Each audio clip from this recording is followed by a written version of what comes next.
Welcome to another episode of Leading by Example. And today's leader has been in the photography and videography industry, let's say, for the past 16 years.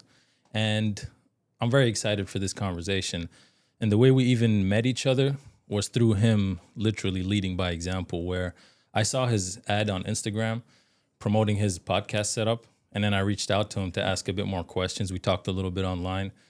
And then we scheduled a day for me to come over to the studio and check it out. And after I got here and he showed me a bit more of what the studio is all about, the equipment that he has and the story behind it all, while we were talking, I was just like, tell you what, man, how about we do an episode with you?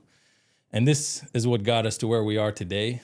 Colby, it's a pleasure to be here with you today. And I'm very excited for this conversation that we're going to be having because there's a lot to discuss, since I also have a background in the same profession that you're doing. Yeah. However, you've been doing this for much longer than me. So I'm very excited to ask you questions about your journey and everything related to the photography and videography industry, as well as people out there that are entering this field or have been in this field and they have a lot to either improve on or just simply get some tips and tricks from professionals like you that have been doing this for 16 years. Most definitely, brother. It's been a wild ride. I'll tell you that much. Yeah, the creative work has always been wild, man. That's why we usually stand out, and it's a lot of fun doing this work as well. Yeah. So let's jump right into it. What got you into this profession in the first place? Well, I've been asked this question before, and thinking about it, I've always kind of had a camera in my hand. How so? My grandma bought me one of the Kodak wind-up with the film back in the day. You know, you take the actual camera to get it developed. The yellow ones? Yep. Yeah. Click. So I've had those growing up as a young kid. I've actually found some photos in a box that were just a whole bunch of blurry ground pictures of trees and stuff like that. But as the years went on, I got my actual first real camera. And my aunt was really big. What was your first real camera? I don't even remember what it was. Yeah. It was this black, long, skinny camera. Okay. But it was the same. It had the Kodak film you put into it. It had the little flash built in. Mm-hmm. You slid open a little piece over the lens to turn it on. Super cheap, but that's kind of, it got me interested, and I would watch my aunt take pictures of the family and stuff during the holidays, and she would go on trips around the world, always taking pictures. And I remember one of my jobs growing up was putting all these photos in photo albums and helping her catalog all of her hunts and all of this stuff. Like printing after print. Yeah. Okay. So she would go and get the photos printed. And was she doing that professionally or just for fun? No, like just for fun. Memory. What she was hunting professionally. She's one of the top female hunters in the world for big game sheep. Oh, what's her name? Renee Snyder. Okay. So kind of just seeing her take all these photos, and then we would decorate her house for Christmas, and it was so elaborate, dude. I have to show you the book. But yeah, so I would help her organize the pictures and kind of just help catalog stuff. So in a sense, I've kind of been around photography, but I've never taken any kind of photography classes, never went to school for photography. Like a couple of my friends in high school. So you didn't go to school for no, this? I'm all self-taught. I respect that, man. I just jumped in it, bro. There we go. Just jumped in it. YouTube is a great teacher. Yeah. So are mentors and like-minded individuals. You know, I've learned a lot from my peers. You have any when it comes to the specific industry. YouTube channels that you watch the most, or any specific mentors that you've benefited from the most? Not necessarily any specific. I would just YouTube how to do something. You know, Yeah. I remember the first time when I figured out the triangle is ISO, aperture, shutter speed, and how it works. Yeah. Like for the longest, I didn't get it when Yeah. I was like learning and stuff. But then like when it clicked, dude. Yeah. I got so excited. Through practice or through theory? Because I feel like theory, you can just keep theorizing all you want, watch as many videos as you want. But once you actually implement the work, that's when you really start taking jumps in how good you are. Well, I think learning what each individual thing meant and how it worked with the others. Yeah. And then once I kind of learned that, like it was game over. Right now I can look at a scene and basically like for photography, I can know if I want it shallow depth of field or a high f-stop if it's a moving fast subject, if it's low light, and I can just pretty much nail the first photo based off of what I'm looking at and what I want the photo to be.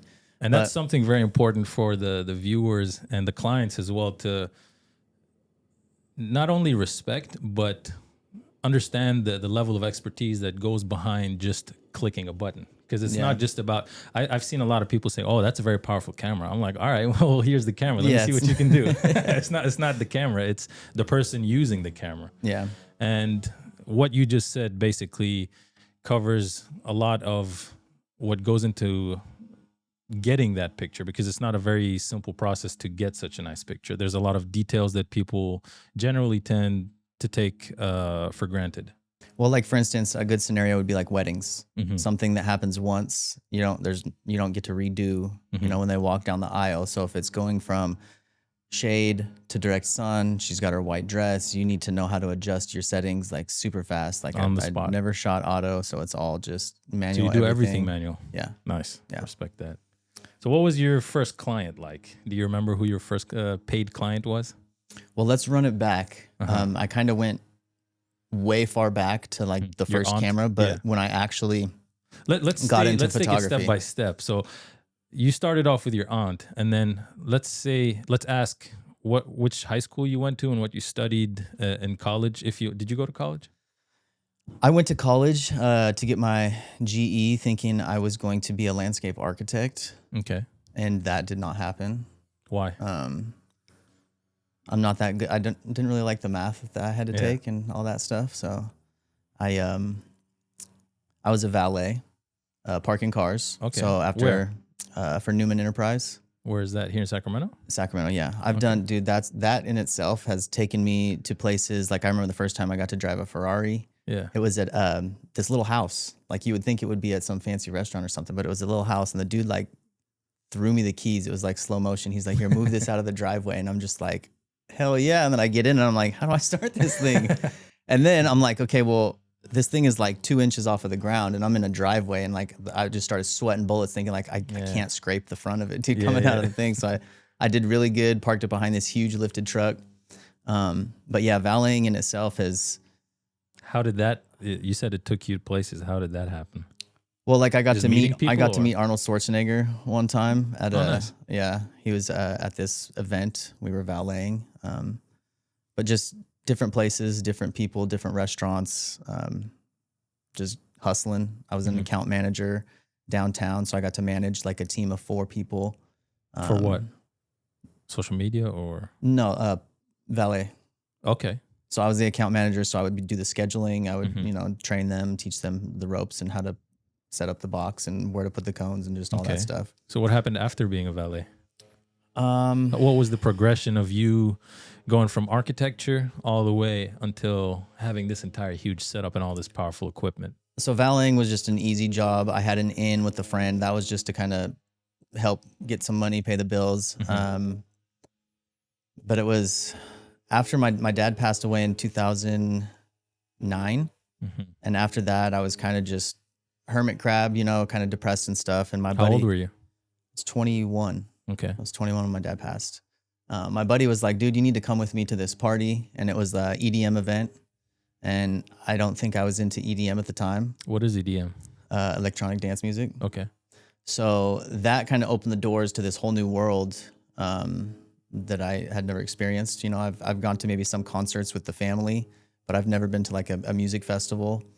And that kind of opened some doors with me getting out and meeting new people. I met a group of friends where we created an entity.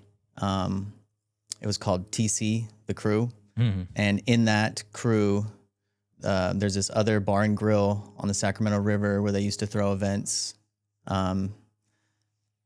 And the owners basically allowed us to throw a birthday party for one of my friends. And with throwing this birthday party, we had to hire the DJs, we had to hire security, we had to manage the decor and all that stuff, the guest list, and then we needed a photographer. So that was kind of how it opened back up for me with the photography, because I hadn't taken a picture in forever, dude, since I was a little kid. So there was like that void where it was just kind of on pause.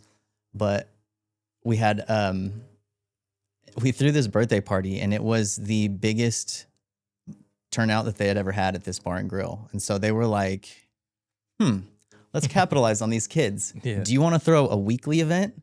And so it went from having one birthday party on a weekend to throw in an event every week, Wednesday. and it was called Pinkies Up Wednesdays. And that's kind of how I got my feet wet with the photography again, because I was the So you photographer basically for it. hired yourself as the photographer. Yeah. Okay. Yeah. And how'd that go? It went great. Did you have your own camera or did you rent one? So or? I went from, I forget what it was called. I have it still in my drawer, but it was this little flat Sony camera. Pocket cameras? Yeah, a little pocket camera with a little strap you put on your wrist so you don't drop it. But that's what I started with. And then I remember I got my first T3i Rebel with a Tokina 11 to 17 1.8 lens, which is great for taking pictures of DJs, stuff in low light and stuff like that. So I got well known in the industry of event photography. Through just word of mouth? Well, everybody that would attend the events would want to know where the photos are going to be. So that's how I grew my buddy was like, well, dude, you need to create a Facebook page. And so that's how that started. And that's where you'd upload all the pictures and people would find them. Yeah. Okay. So they would follow me, and I would tag everybody and just getting out there with my social network and stuff like that, growing the brand. And that's when I started. That logo on that canvas right there is different than what I have today. So that was a contest. I had a contest with I think 5 people entered it, and who could design me a logo. They would get a free photo shoot, and then I would, use their logo for all my stuff. Be That's watermarked smart. on everything. That's the new logo now. Yeah, your signature. Yeah. Yeah. But I kind of graduated from, they were called raves. So graduated from the raves, moved into the club scene, like District Like 30, Social, Harlow's. And with that, they started bringing in headliners to these clubs. And, I was starting to get really good with my craft, dialing it in, getting my name out there.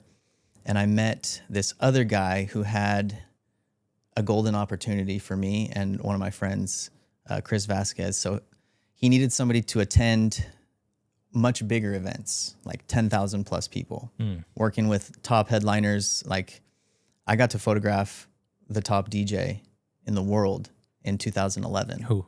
Armin van Buuren. Nice. He got us into the post Grammys after party. So we drove down to LA, and basically just hung out outside of the Grammys until it was over. And that was the first time I got to be paparazzi.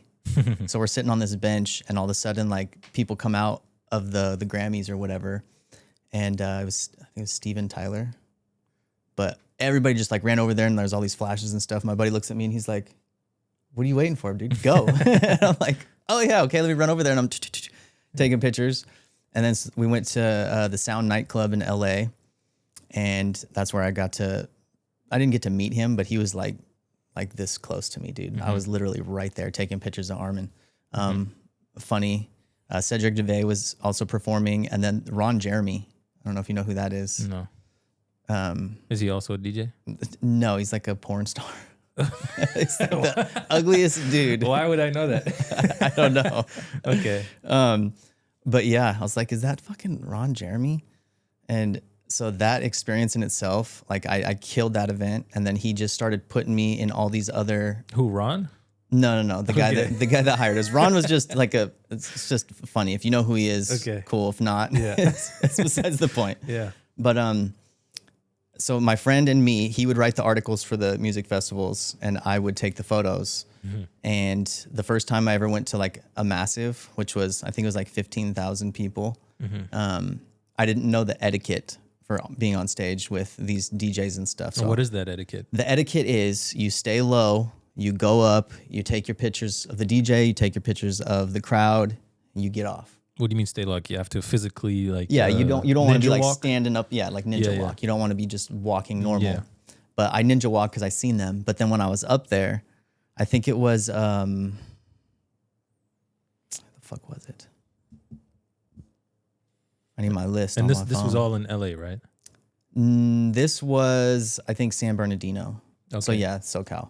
But I remember taking pictures of the DJ. It was Laid Back Luke. That's who was performing at the time.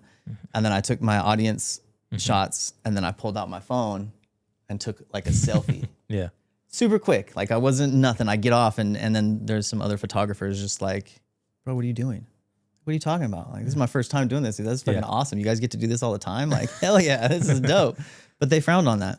Who, the photographer? The other photographers. What about the artists or the main They're people not there? caring. They don't care at all. Then fuck the It's just, I think fuck the photographers, dude. They were just Everybody pissed can have off an that they opinion. didn't get a selfie with a sea of people behind them. Yeah.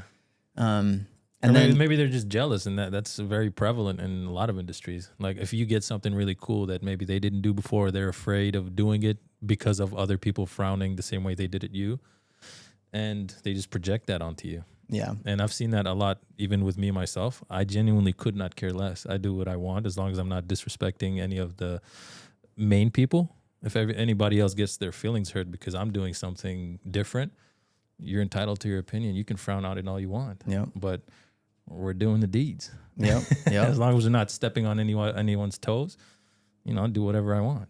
Yeah, I got caught up in the moment, dude. Like, Yeah. And you're right to do that. Feeling that, It's like I've good. been in events where I'm allowed to like walk on stage because I have like the VIP pass and I can do whatever I want. So you got that VIP pass from your friend who connected you? No, this is just like separate. Okay. So like there was another. So one of the things I want to do with the podcast is provide as much value to the listeners and the viewers in the sense of how can they navigate this whole industry? Because there's so many specific details that a lot of times you just have to learn as you do it. Even for me personally, there's a lot of things I figured out while I was doing it. Nobody said it to me before. So I want as much as possible for us to give them what happens on the back end. Like, how can I get that VIP pass? How can I get on stage? Just like that story you just said now with the etiquette, It's not what you know, it's who you know. that's a big part of it. Yes. Yeah. So I mean, with that, a lot of it comes with knowing people that throw big events, and if you're good at what you do, they will hire you. And if you How deliver, so? Just by them seeing your work, or do you have to, from your experience, did you approach them and show them, hey, this is my work, I want to work with you in the future, or did they see your work first and then they reached out to you? it's like 50-50. Okay. Yeah. There's some companies that throw big parties that are elevated up to here, and then there's like the lower end stuff. I got in good with the lower end stuff, proved my worth, and then Were you doing work for free mainly, or were you getting paid? I was getting paid. Okay. I did work for free here and there, depending on like if it was something that I wanted to photograph and they didn't really have a budget or they already had a photographer. It's like, dude, just let me go, give me the VIP, and I'll take photos, do my work, give them to you, and that's an experience for me. Yeah. So That's what I've been doing a lot. I've done a lot of that just to experience the event, add to my portfolio, And also to get your travel. reps in. Yeah. And have, like you said, the portfolio. This helps a lot with you also getting comfortable and knowing the ins and outs of how to be most effective in that arena. Yeah. Because when you go to different locations and whatnot, they're not the same. And you have to always adjust and pivot and make sure everything is going as smoothly as possible. Yeah. Exactly. So getting that experience definitely helps out. Adapting to your situation, your surroundings, and all of that stuff. Let's see, what else? What else you got for me? Well, let's talk about what services you're offering nowadays. Because we see this whole studio, you have a lot. Like, you're definitely not just starting out. You've obviously been doing this for 16 years. And where did you start first? Like, when did you have your first studio? And then, well, how what about can you tell us about- I shot my first wedding by myself. I did photo and video, and I charged $100. Oh, nice. When was that? How long ago was that? That was like 2011. Okay. And how did So- you get into that gig? I got into that gig because there was a friend of mine who was he dabbled in photography. He was getting married. And so he was like, dude, do you want to do it? And I'm like, I've never shot a wedding before. Yeah. I'll do it, but I'm only gonna charge you like $100 in case I fuck up. And I didn't fuck up. Like like for my first video, Yeah. Which wedding camera video, were you using? I had the Rebel? Rebel, yeah. Yeah. But what was cool about it is since I was the photographer and the videographer, Yeah. so they had me record some B-roll before the ceremony, and then the ceremony, and then we did pictures after. So literally the only lens I had was the 11 to 17 wide angle. So I was literally like his best man, like over his shoulder, just standing like right next to him, getting over his shoulder at her and then over her shoulder at him. Oh, so you kept moving around the whole time During their vows, yeah. So I would switch sides and stuff like that. But I got like the procession and then the whole starting, and like I didn't really know what I was doing. Like I might have YouTubed something prior to, but other than that, like it was what it was. I have the video on my YouTube channel. It's kind of cringe to watch, but at the same time, it's like, dude, this is the you beginning. gotta start somewhere. Yeah, this was the beginning. And to look at what I do now, that's where the pride comes in, just to see how far I've came. And also how you build credibility, like for people to see where you started and where you got to. That's highly respectable, even for the younger guys out there, or not necessarily young, anybody that still wants to start out. You know, you got to start somewhere. Yeah. Because a lot of people, they're afraid to look bad, or they're afraid that their work doesn't look. They want their chapter 1 to be like your chapter 25. Yeah. You know, you got to start somewhere, get your reps in, do the mistakes, fix your mistakes, and then, you know, eventually you have your own flavor. Mistakes are great teachers. I've learned very well from all my mistakes, because when you're working with clients and footage and photos, you know, you accidentally delete some stuff. Nowadays they have stuff where you can retrieve it, and it's crazy how that works. But yeah, I've learned. What would you say was one stuff. of your biggest mistakes that you've done? What's something that stands out to you? Like, oh shit, I really well, one of the messed things I did before I have the hard drives that I use now, the solid states, I had this brick. It was a OWC or whatever. But it fell over when it was on. It just literally went from here and just on my desk. Didn't think anything of it. Shut off my computer. Come back the next day. It had a wedding I just shot on it, and the hard drive wasn't popping up on my desktop. So I'm like, what the hell? I tried different chords and stuff like that, and then I had to send it in to this tech company that basically takes it apart. They're in the white suits in the sterile room. They had it plugged into this thing for days, dude, trying to extract the corrupted data, because with the hard drives, when they have the spinning discs inside, if it falls over and if it hits hard enough, like it corrupts the stuff in there. I shot the wedding for $1,200 or like $1,600 or something like that, but it cost me $1,200 to get to the company to get the footage back. But I was able to recover the footage enough to make the video. And I'm over here. Enough? You mean you didn't get everything back? I didn't get everything back, but I got all the main parts, and I'm like sweating bullets to like have to tell my client what happened. So I'm like, that's kind of awkward. I'm like avoiding like contacting them. And then it gets to like, you know, a month, 2 months. And then she like reaches out like, hey, what's going on? I haven't heard from you. Just like, okay, I'm gonna pull the Band-Aid off. I have something to tell you. My hard drive got corrupted. It's being worked on right now to get, you know, the footage back. She's just like, okay, let me know when you have the finished video. And I'm like, that's it? That's how you reacted? Like I was dreading telling you, and you just said, okay. That's a nice lady. But they loved the video once I gave it to them. That's what counts in the end. I mean, you got the job done. Yeah. But so let's say for nowadays, now that you have an entire setup and lots of equipment, you see you got a whole weapon right here. Yeah. How do you prepare for a shoot? Let's say I just hired you to shoot my wedding. What goes into the entire process? Making sure all your batteries are charged. Your memory cards are formatted. I always clean my lenses, my sensors with this little, call it the puffer. I always double check, triple check, make sure I got my lavalier mics. Memory cards are formatted on there. Lavalier fresh for what? Batteries for the bride and groom. Okay, so you mic them up. Yeah. Okay. I've learned not to trust DJs. What do you mean? I mic up the officiant, the groom, the bride, and then the DJ will also mic up everybody. And I've for the actual microphones for the speakers. Well, there's either a microphone or they put on a lavalier mic. Okay. And I've had issues where the DJ fucked it up. And that's on me. So now I don't know. It's called redundancy. You have your mic. Okay, well, that's nice. I'll use that as a backup, but I have my mic too. Yeah. This one time a DJ blew a breaker. What's a breaker?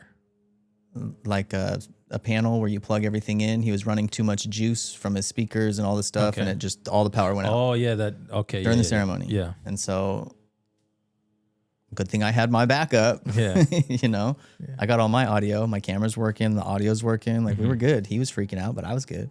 And so nowadays, do you also shoot your weddings solo, or do you have a team, or how does that work? Let's say I want to hire you right now. I have a team. Okay. I have a team. I have my go-to second shooters. And then depending on the size of the wedding and what is being asked, like if they want a full documentary, which is 3 to 4 cameras recording the full ceremony. Video, yeah. okay. Yeah. I do photo and video, but when it comes to video, like when it's photo, it's me and a second shooter. When it's video, it's me, a second shooter, and possibly an assistant to help manage cameras, to help manage gear. Because when you do photography for a wedding, I have just my one little bag. When I do video for a wedding, my whole truck is full of shit. Yeah, like the rig and the gimbal and everything. Yeah, and lighting, tripods, like everything. There's so much stuff. Sandbags, the carts for everything. Last year or the year before, I got headsets so I can communicate with my team. Nice. Game changer. How so? Well, if you're shooting a wedding and you got Nick over there without the headsets, you're like trying to get his attention, you know, trying to tell him to get ready for the bride's about to come down the aisle. He's over here like doing this, or just dude, it's like, so headsets, you feel like really step the game you're up. connected with each other. Because communication is a very big part of getting work done, regardless of which industry you're in. Yeah. Yeah. And I have enough headsets. Like if I'm doing video, I could give them to the photographers. They fucking love it. Because then it's like we're communicating with the photographers like, hey, can you step out of the aisle so I can get my wide shot real quick from the back? And then I will step out of the aisle. Or like sometimes it's like a Spanish wedding and I don't speak Spanish too good, you know, or, you know, I can survive in Mexico if I need to, you know. Yeah. But yo hablo un poquito español. Yeah, no, muy pero poquito. no muy bueno. Me llamo Colby, you know, y tú. Yeah. But having the headsets was a game changer. Elevating from my T3i Rebel I went from T3i Rebel to Canon. I had the Canon 6D, and then I had the Canon Mark III, and then I got the Canon Mark IV. And then I'm heavy into weddings at this time, so I got 2 GH5s, which are Panasonic GH5s, because my buddy had 2 Panasonics. So now we have 4 cameras that are the same when we shoot weddings. Those are crop sensor cameras, not really good with low light, but they were cheap. That's why I got 2 of them. And then I upgraded. How much were they? You think you can get the body for like $1,600. Okay. But then from GH5, so they're cheap compared to this beast right here, the FX3. Yeah. That's what I upgraded to next. I went into Mike's camera to upgrade to A7S III. And I think this was during COVID, and everybody and their mom picked up a fucking hobby. And so the A7S III was not available. And the guy down there was like, whoa, you should try the FX3. And I remember him showing it to me, and I was like, this camera looks weird. Like, I don't know, man. I want the other one. And he's like, here, you buy it, you take it home. You have 2 weeks to bring it back. If you don't like it, you bring it back. Took it home, fell in love with it instantly. Now I have 2 of them, and I have 2 A7 IVs. And this one's outrigged with the Camera Foundry Cineback, which basically turns my FX3 into a rig. And it has ports on the side where I can plug in a monitor and all sorts of stuff. It's got the top handle with the audio. This Sony part? Yeah. So how much does a setup like that cost you? This with the mic and the monitor that I have. And the rig and the handle. The small HD, yeah. And the battery. It's like $12,000. Yeah, so you basically like kind of have a used car in your hand. Yeah. I've invested a lot into my craft. Yeah. Like here at the studio, the LED wall that I have, I think I got it for $36,000. But just the monitor, just that screen. The screen, yeah. Wow. And since I got a loan for it, there's obviously interest with that. So I paid about $42,000. Okay. But then I have a $4,000 stage that goes with it. Why did you decide to invest in that? That was with a different company that I was a part of. And with that, we were trying to get into the virtual production space. And why? We kind of bit off a lot more than we could chew with that. We thought it was fun and exciting. And my business, CB Photography, had great credit. So I was the one who foot the bill for the screen. And then my other buddy started buying, he bought a Red, he bought a whole bunch of aperture lights. At one point we had 2 RE cameras, which it was crazy. For the people watching, what is an RE camera? An RE is basically like a film camera, what they use to make movies. Yeah. It's what's a lot bigger. What's the difference between the RE camera and, let's say, an FX3?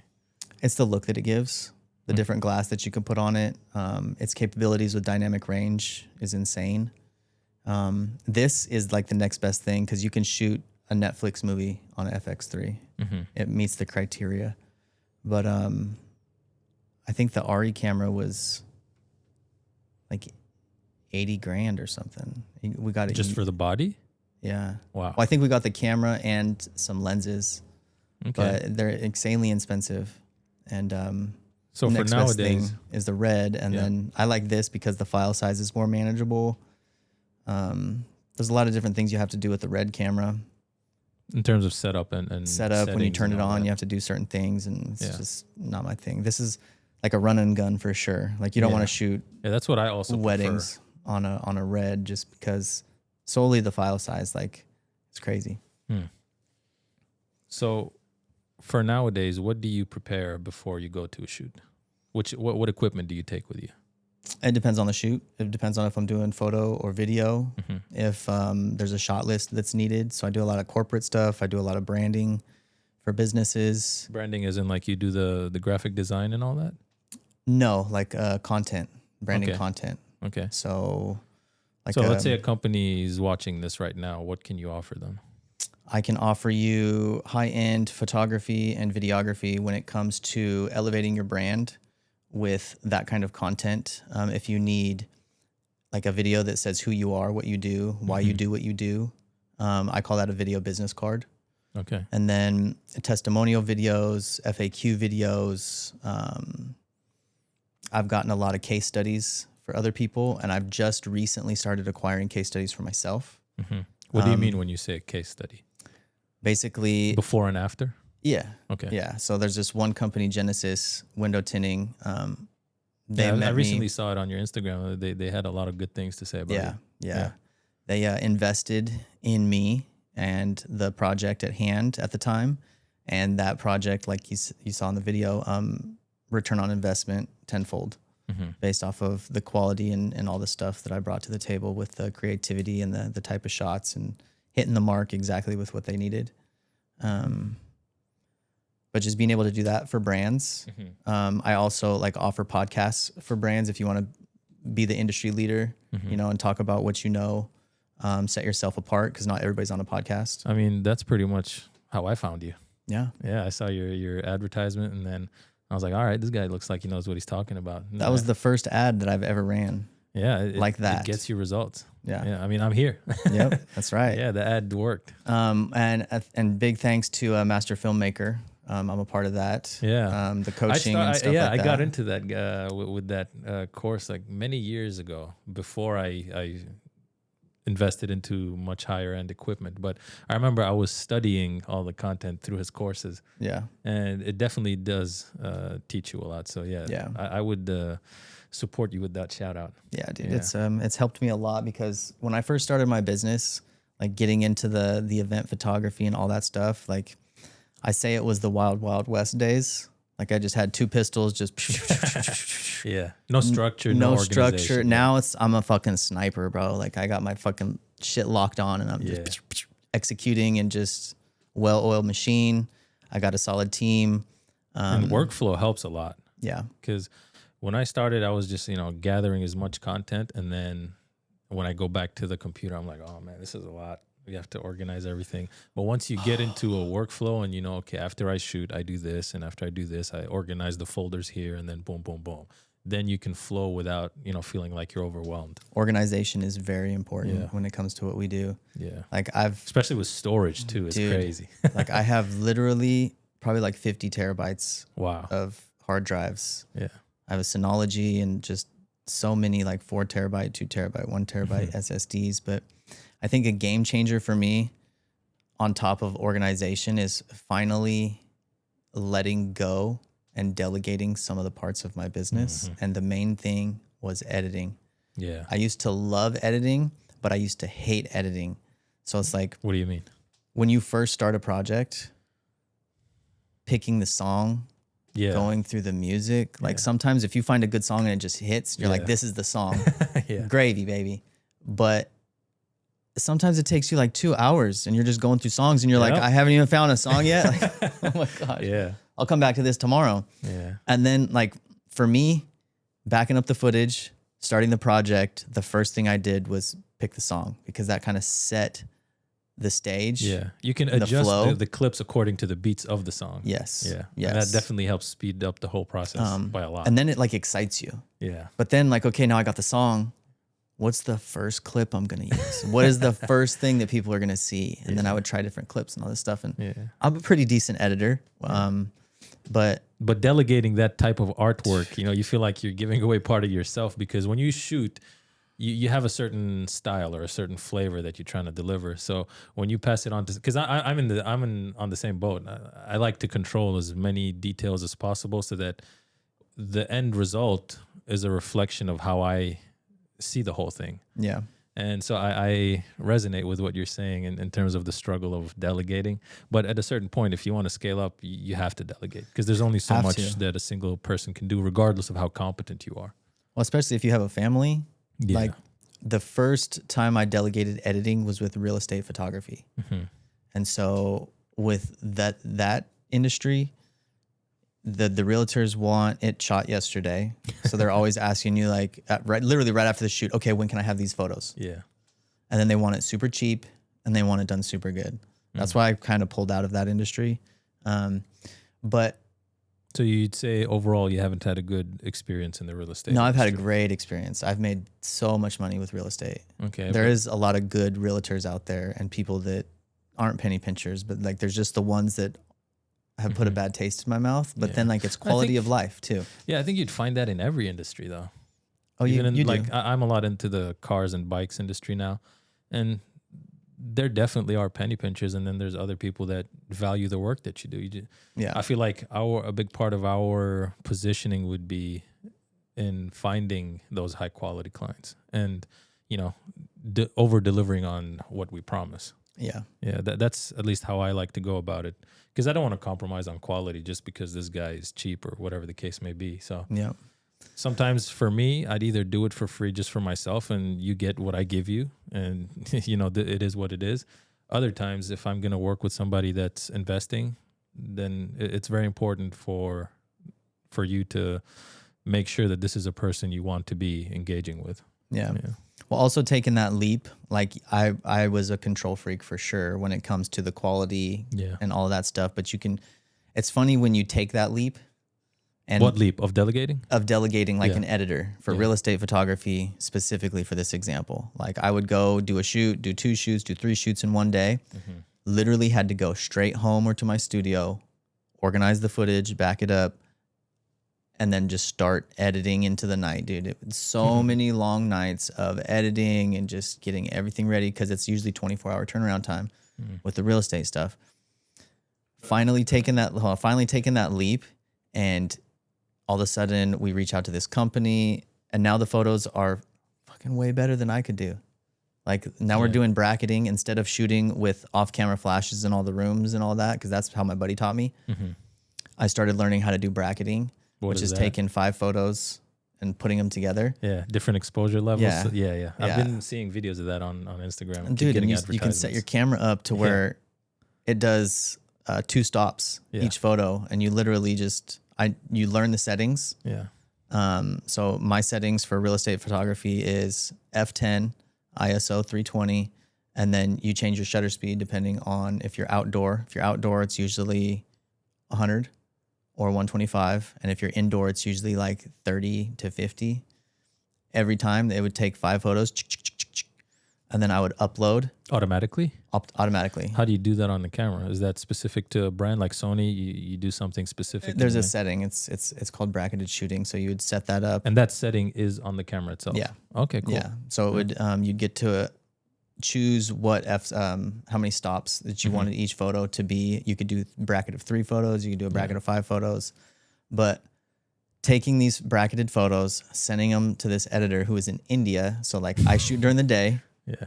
send him the photos, and then they edit at night. Yeah. And then I wake up to an email. Yeah. And then all of a sudden it's like, I just remember me and my friend Brandon were just like, this is fucking awesome, dude. These are great. These look so good. And then we just started blowing up with that whole thing. He's currently still doing the real estate, and he niched down into real estate, and he's fucking crushing it, dude. What do you say is your niche now?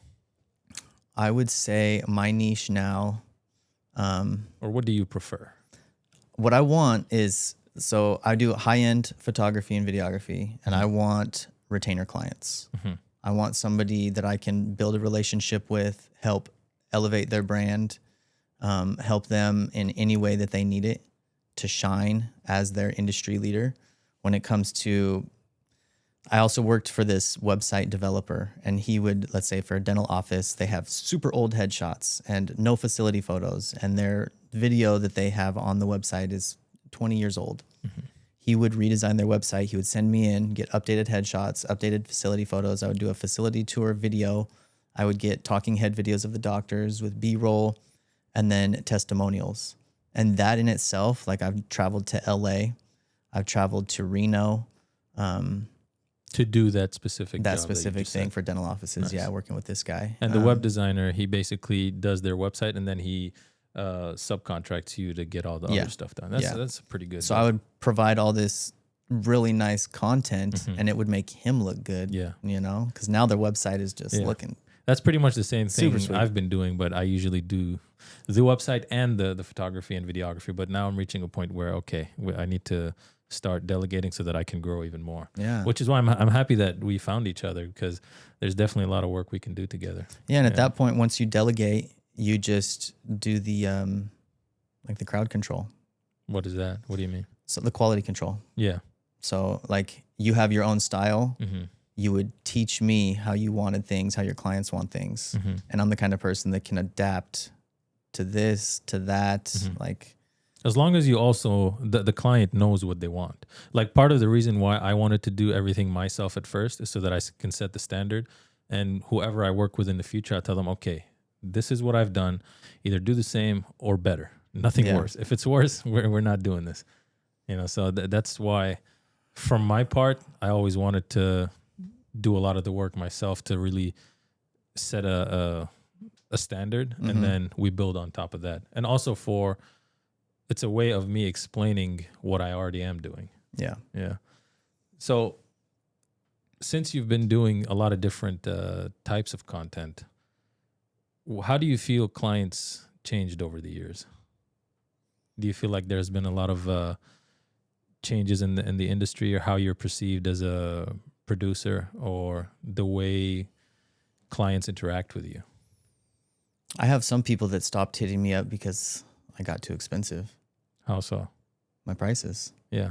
And they didn't resonate with that anymore? Well, see, when it comes to certain industries like real estate and stuff like that, it's like a race to the bottom. You have people that'll always do it cheaper. Yeah. Why would I pay you that when Joe Schmo over here will do it for this? It's like, okay, we'll go have Joe Schmo do it. Like, Yeah. I I'm feel like it's I have a lot of overhead. I have a nice studio. I have expensive equipment. Like I have a I mean, family. the equipment by so- itself that you show me, that you have an entire this is very powerful equipment. Yeah, like, I don't for just example, have- this setup right here. You just said that's 12,000. Then we have these 3 cameras right here, and then you got another 3 big weapons in the back. So that's what I feel like a lot of people in general are unaware of what goes into this work. They just think, oh, I got an iPhone. Let me just take a picture. You know, I can do your job. Oh, okay, but you're not going to get the same level of quality.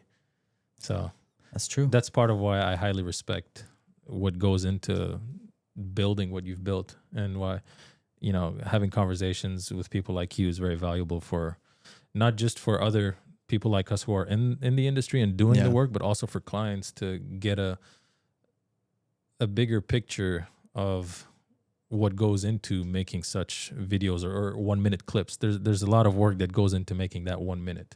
Yeah. You know, so I'm glad that you're transparent and open about everything that you've been investing in and the work that you've been putting in. Well, not only that, but I'm trying to delegate more so that I can work more on the business instead of in the business. Like, So I what want are to you elevate. delegating nowadays? So You said editing. That's editing one part. was, well, it was real estate editing, to be specific. In the beginning, I was still editing all the videos, and then I found a video editor for real estate stuff. Yeah. And then it wasn't until last year when I found my golden egg. So shout out to Rafa. Shout out to Rafa. So there was this company that I like researched a whole bunch of different editing companies, and I wanted to pay a monthly fee or subscription price and get a dedicated editor to work for me. So he could learn my style. He could learn, you know, the way that I wanted things, the standard that I'm going to hold. And I narrowed it down, had a phone call with this one company. It went great. So I pulled the trigger, sent them the first project, and the first video that they sent back to me. Oh my gosh, dude, it was so cringe. I was so shocked that they actually sent this to me. Yeah. And I'm that's a big part of why I don't like to delegate sometimes. Because like the amount of time he took doing that and the amount of time I took into explaining and we going back and So forth, I could have done disappointing. this myself. and then that's when I had to have the conversation. It's like, okay, well, if my skill level with editing is here, you have to at least be better than what I can do. Yeah. And I set the standard. Or at least the same. Yeah. So that But you I wanted can better. just save me I wanted time. better. Yeah. But at the same time, But like, minimum, I'm saying if minimum we is were the same. I would not have to edit and stuff like that. So sent it back. Okay, we'll get a different editor. Same video. I'm like, dude, this is still trash. Like, what is going on? Yeah. So then the third time, it was pretty much, I was like, dude, refund my money. Like, I am not gonna do this. Like, you guys are wasting my time. And that's when they were like, wait, hold on. We're going to give you our best editor. And I'm like, I mean, why not from the beginning, man? start with that. So then, so they hooked me up with Rafa. He sends me an edit. It was of the white Lamborghini Yaris video. And the logo was flipping, the music he chose, like the way that he was keyframing the movements with the camera. I was just like, this is sick as fuck. This is what I want. Okay, sign me up. If he edits all my stuff, I'll stay. And so moving forward, the back and forth was really good. The communication was good. The platform that they had for all the projects, he was... Platform of communicating, you mean? So like if I had a new project, the platform, it was like a form that I filled out, a spot where I put the footage link to the Google Drive, if it needed captions or not, if it was vertical, horizontal, or square, if I wanted the export to be MP3, MP4, MOV. So basically like a form of you filling out all your requirements. Per project, per project, based on different clients. And so different clients had their own like brand guide. Yeah. With their logos, their lower thirds, headers, footers, all that stuff, their name badges, the colors that they liked to represent their brand. And after a couple months, I noticed the quality was still there, but the like, let's say he was delivering a finished project one every other day. Now it was like one every week. So I'm like, what's going on? He reached out to me through Instagram, and with the company, they're the middleman. So I talk to them, they talk to the editors. They don't want the editor talking to the client. Yeah. So he like went around and was just like, hey, I love working with your stuff. Don't tell them that I that I reached out to you, but I just wanted to say, you know, your stuff's tight and I like working with you as a client. And so then after that, we kind of like became friends. And is he in India? No, he's Mexico. Okay. But after a while, so the middleman was pretty much like the marketing agency. Yeah. Okay. Yeah. Come to find out, they were taking him off of my projects, and he was working on 5 or 6 different people's stuff a day. So he would only get to do like 2 hours on mine, and then 2 hours on this one, 2 hours on this one. So it went from you have a dedicated editor to dude. And he reached out to me and was just like, yeah, man, this is what's happening. And my creative flow is just start, stop. And for the longest time, I was like thinking, I was talking to my fiance, like, I want to reach out to him and just be like, hey, what would it take to get you to come work for me full time? Yeah. But I never did. And then within 2 weeks, he was like, hey, what do you think about me coming and working for you full time? Yeah. And I was like, no way, dude. That is so crazy. There's this saying that I do my best to always remember is what you're searching for is also searching for you. Yeah. Yeah. Dude, When you're aligned and you're on the same frequency, it eventually lines up and you guys make things happen. It was a game changer for my brand. He put in his 2-week notice, finished out the month. I told them, I think I have an in-house guy, somebody local that I'm going to bring on, and he's going to edit from my studio. And they're like, okay. Didn't think anything of it. And so now he works for me full time, and it's... What if they watch this? They're not going to watch it. All right. Okay. Maybe beep out your name, Rafa. Beep. No, let them know. I mean, it is what it is. You know, business is business. You know, things happen, things change. Yeah. And maybe they can take that as a lesson for them to really appreciate creative work a bit more. Yeah. I mean, there's a lot of back end stuff that we're unaware of, but overall, I'm okay with people doing what's best for them. You know, yeah, dude, he's been a game changer. He's elevated my brand tenfold. Like my clients, like just the quality of edits. And he's not what only... does he edit for you? Just videos or also photos? Dude, he's not photos really. Yeah. I have another editor for the photos, but he does like graphic design. So all my thumbnails. He's great with editing short form, long form, but he's also like a creative partner in a sense that, like I told him I want to start creating a VSL. What is that? Video sales letter. Okay. So if like you click on an ad, like the one that I saw you on. That's an ad. So once you, let's say you see the ad and you're like, oh, I want to learn more. You click on that and it'll take you to a VSL where I'm talking, like a talking head video. Yeah. I've seen a lot of guys that do that when they're selling, for example, like a course or a product that after you buy this, then you get a thank you video or a video selling you another extension of the product and whatnot. Exactly. Yeah. So he'll do research on certain things. He'll bring to my attention like, hey, I don't think you should say this or do that. I think you should do this because of X, Y, and Z. Like he's put together like presentations and stuff for me, helped me with ads, helps me with scripting if I need it. Like he's like a business partner, like, and helps me with everything. Like, and then like the ad that you saw for the podcasting, he edited that. I couldn't do that. Like it's so engaging, and the stuff that he comes up with is creative. He does sound design. He does, the music choices are great. And now AI is like a whole other level. Like he can, the backgrounds, like we shoot the blue screen, like you guys will see a background right here. This is actually blue. It's not whatever we decide to put right now. Yeah. But stuff like that. Maybe he can do like a big quick transition to really show them what this is about. Okay. Yeah. So like we got this background, and then if I clap my hands, it's a different background. There we go. And then it's a different background. And now it's my logo. Boom. Neon. I want neon logo. What do you want? Let's see, a beach. A beach. Boom. We're sitting on the beach in the cabana. All right there. We go.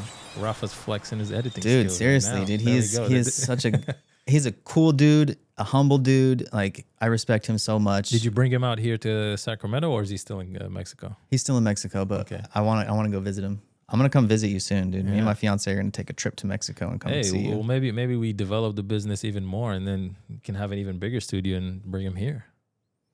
It's possible. California's got to get its shit together first. I wouldn't want him to come here. Paperwork wise, I mean, maybe we can just do some paperwork for him. Not necessarily paperwork, but California's kind of trash with all the stuff that's got going on. How so? With the governor and just, I don't know. Yeah. You know, if you don't know, you will know. But it's. I mean, I've been here for 2 years now, and so far, I mean, there's a lot of things that I've been discovering and figuring out as I'm going. And there's a lot of good in California. I'm very happy to be here. Me too. That's why I won't leave. I love California. This is my roots. Like I got family here, but a lot of my friends, a lot of my business colleagues and stuff, gone. Moved to Idaho, moved to Florida, moved to Texas. Yeah. Like I'm a new guy. So what would you tell me of the reason why your friends left? Taxes are too high. The homelessness is supposed to be getting fixed. It's getting worse. Like money laundering. There's a whole bunch of shady stuff going on. And the railway that took a lot of billions of dollars. The B's, not the M's. Yeah. Just stuff like that. Like and other places, like the quality of life is much better, especially like raising a family. Like you mean here? or Well, outside other of- places, yeah, like crime and stuff was super bad. It's getting Here? bad. Certain places, yeah. Yeah. But that's neither here nor there. Yeah, because ever since I've been here, I've noticed how respectful the police are, for example, and homelessness. I mean, I've seen a lot worse places, and I mean, it's obviously prevalent here, but at the Well, same also time, like it's LA, not as prevalent. down in LA. Not, I mean, there's stuff that I'm very surprised about. I was very surprised about LA overall because living outside of America, the hype is huge. But then after I started off in LA, and Oh, you live there? yeah, Okay. that's how I got here. So my ex invited me over. I was planning on just staying here for two weeks, and then during those 2 weeks, we started off at her mom's house, and then we moved to. During those 2 weeks, I decided, okay, I can stay because I have the American passport, but I've always avoided America from all the stuff that we'd see online and the way the police brutality videos that we'd see and all that stuff. I thought I was, oh man, if a guy like me comes here, I'd probably get shot or end up in jail. So I just avoided America overall, even though I had many chances to come here. But after she invited me, and we had met in Egypt years before that, I was like, okay, let's give it 2 weeks and then we'll see how things go. If I like it, I can stay. If not, she can come back to Egypt with me. Yeah. So I came here, and then within those 2 weeks, I realized, man, this is pretty nice here. You know, the police are not in my face, and there's no checkpoints. The types of people that I would strongly disagree with, I don't see them getting up in my face or trying to force something down my throat. So I'm just like, okay, it's pretty nice here. Maybe I can stay and build.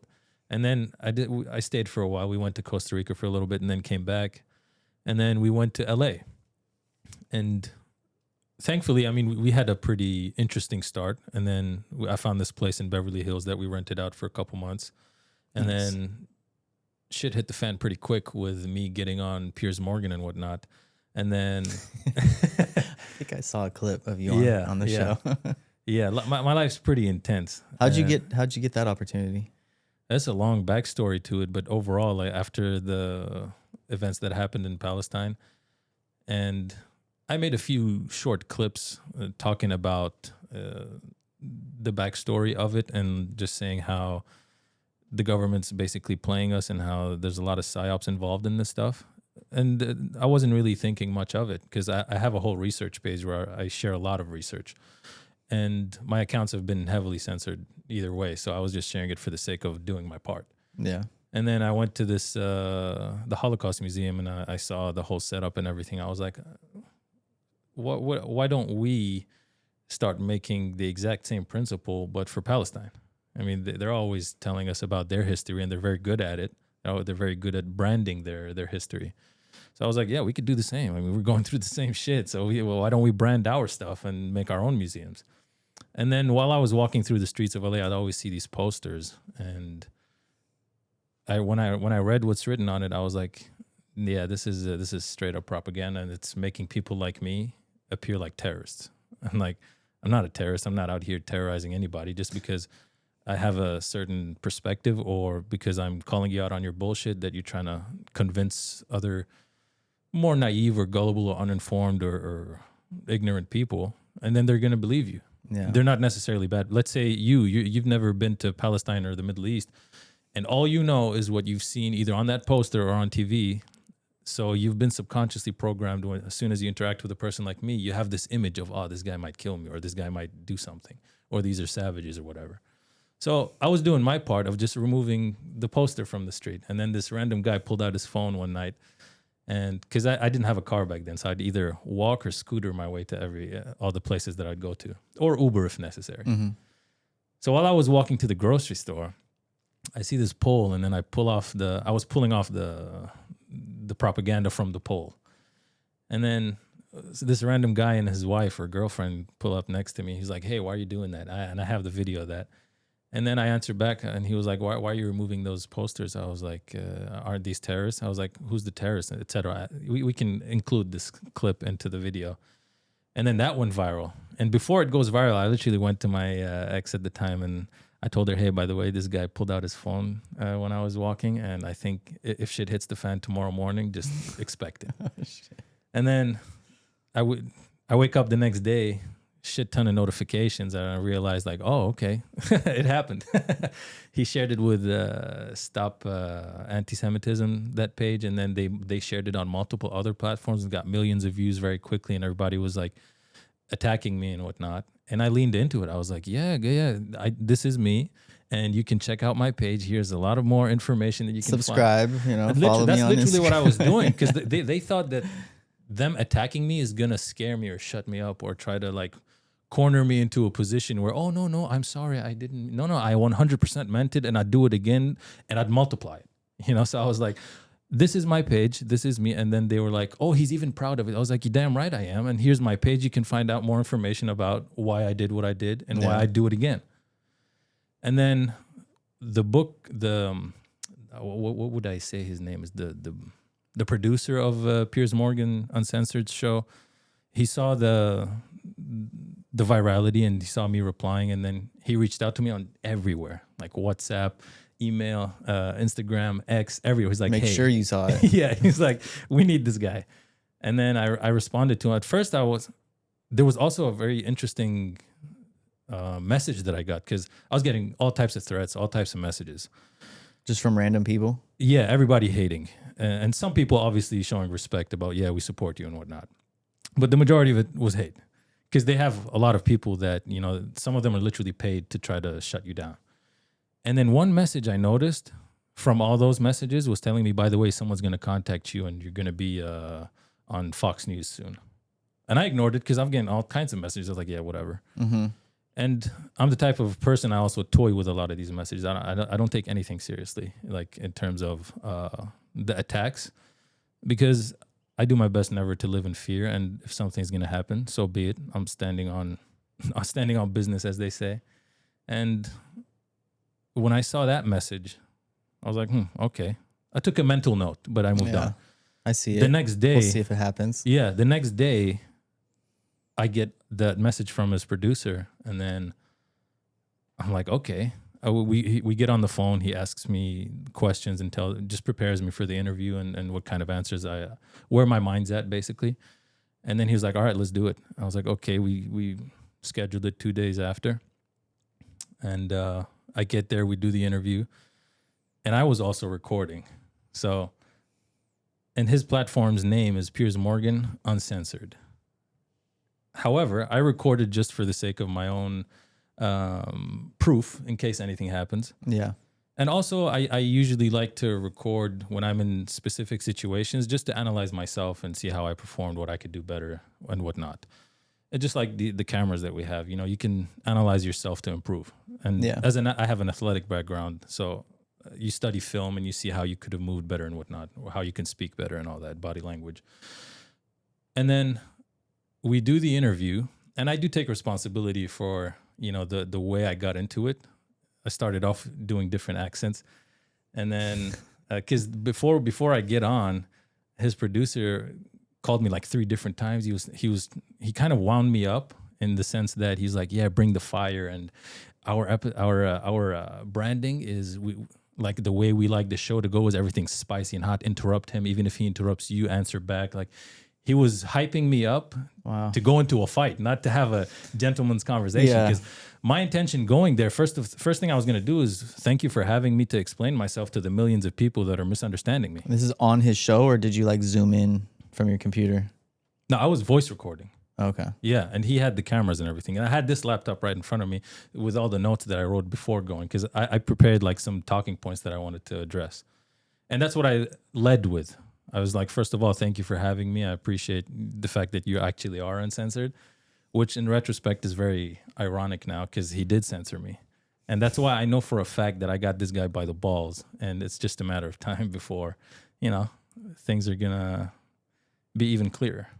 That's why, it's part of why, I'm doing a lot of professional background work into the podcast area, because I'm eventually going to get back to him and confront him about censoring me on his supposedly uncensored platform. Show. Yeah, that's funny. So he kind of, cornered himself. It wasn't I didn't go in there with hostility. And also something extremely synchronistic that happened before me getting on the show. Like I told you, we were living in Beverly Hills at the time. So I was jogging around the area, And then during the jog, I took a walk. The weather was really nice, and I was just enjoying the sun, and I was catching my breath. And then I see him walking. It was right after he does his interview with Bassem Youssef. I don't know if you know him. He's a very famous Egyptian comedian and commentator. And he's been doing a great job at standing up for Palestine and explaining the situation. And this was right after he did that interview with him. And I watched it. It was very good. So as I'm walking down Beverly Hills, that I think it was Wilshire Road. I have the picture with him. And then he was walking this way. I look up. I was like, Piers Morgan? I was like, yeah. And I was like, oh, we shook hands. And we had a very brief conversation of me telling him, I respect the work that you're doing. I don't know who funds you or where exactly you stand, but having people on like Bassem Youssef and people who support Palestine and the other perspective is very appreciated. And I hope you do more of that. He was like, yeah, you should subscribe to my YouTube channel. And Piers Morgan on set, he was literally pitching himself to me. I was like, yeah, bro, I already know. I watch your stuff. But it was a brief conversation. It was mainly very, very positive. Me telling him I respect your work, and we shook hands. He had a pretty good handshake. That's part of why I developed even more respect. He had a firm handshake. And then I told him, hey, let's take a quick picture before you go. We took the picture, and then we went on our separate ways. Yeah. And then 2 or 3 days later, I go viral. And then a week or two later, I'm with him on the show, and then I confront him. Not necessarily a confrontation. I was like, "Hey, did you feel like you met a terrorist when we met in Beverly Hills?" And then he denied it. He was like, "No, I don't remember meeting you." And then I laughed, and I was like, "Okay, I see where this is going now." Yeah. So the walk when you met him was before the interview. Yeah. Okay. If people don't know the backstory to this, it's very. It looks like a huge conspiracy happened before I get there, and also my ex was Jewish, like half, like Jewish, Jewish heritage, Jewish family. Yeah, that's what they told me. Like that's her explanation of it. They're not very practicing of their religion, but they do have Jewish heritage, and the family's very heavily involved in Gotcha. that community. And if you're looking at the outside looking in, you'd be like, this guy's he's probably he works with them, he's good with them, and they're probably setting him up to be on that show and all that, because you know how they control the media and a lot of that stuff. But it was all God and synchronicity and alignment, and me, energetically being in the right space, and ironically also, not ironically, but also synchronistically. Before it, I was reading Joe Dispenza's book. I don't know if you know him. Mm-mm. Yeah, he's definitely one of the most influential people that I highly appreciate his work. And he basically explains spirituality in more modern and scientific terms that you can very easily comprehend and apply, and you can see the literal results of. And as I was done reading his book for the second time, I think it was called Becoming Supernatural, and it's about you embodying the state of being that you would like to live. Not waiting for, let's say, the Rolls Royce to be parked outside. It's to embody the fact that, let's say, it is already parked outside. You become the person that can receive that. It's like the law of attraction. Yeah, pretty much. And there's lots of different ways you can explain that, but in the end of the day, it's just basically embodiment and you owning up to yourself and being what it is you want to be, and not waiting for something to happen, or at least putting the work to getting there. Yeah. And not just meditating or visualizing or think. Because if you visualize you want a six-pack, but you're eating pizza every day and you're not working out, you're not getting that. That's not how it works. Doesn't coincide with each other. Yeah. But when you align your energy and your actions together, that's when things happen. That's what I was doing.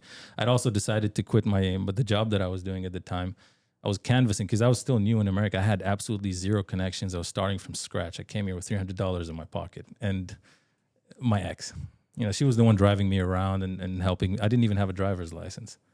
And then she came a long way, brother. Yeah, that's why I'm very happy to be doing everything that I'm doing, and I'm happy that I even came here.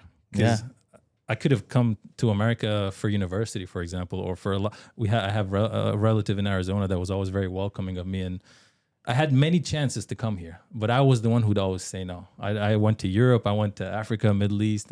I avoided America as much as possible, and then coming here and realizing how much potential is available here and how good the infrastructure is and how false the image of the police is here. Like online it's one thing, but in reality it's a completely different thing. Online is crazy. And I bought it, and that's why I was kind of annoyed. That's why I'm also doing my best to counter that propaganda, to really show the respectful side of these good people that don't deserve the absolute shit show that they're getting. Yeah.